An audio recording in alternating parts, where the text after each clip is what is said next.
Senator Tina Munoz-Barnes. The intent of Bill 112 is to make arbitration on Guam more accessible and replace the medical malpractice mandatory arbitration law, also known as MMMA.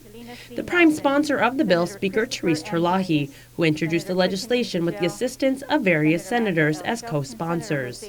However, one senator is backing out. I'd like to note for the record that Senator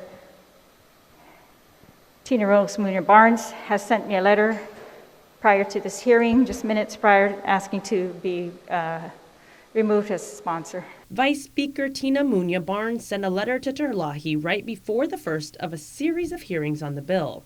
Barnes stating, quote, "Based on previous conversations, I supported Bill 112-36 because I was informed by you that you spoke to our island's medical community. However, I have received multiple calls from members of the medical community to the contrary," unquote. Due to these disagreements between doctors, Barnes is disagreeing with lawmakers on the matter.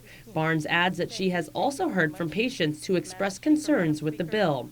She says, quote, "Throughout the pandemic, we have emphasized that doctors should not choose who lives and who dies. However, with Bill 112-36, this is a choice they will have to make. For these reasons, I cannot, in good conscience, jeopardize the health and well-being of the people of Guam," unquote. Speaker Terlahi opened Wednesday evening's hearing, stating that the bill is a product of numerous informational hearings on the current MMMA law that took place last term.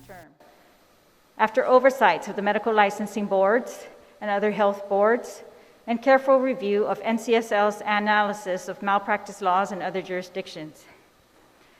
In drafting the bill, we looked at a way to mitigate the cost of arbitration in order to remove a huge barrier for working class and indigent patients who currently can't afford the estimated $50,000 needed for arbitration fees, filing fees, and arbitrators' fees and other costs, and the other $50,000 if they proceed to trial beyond arbitration.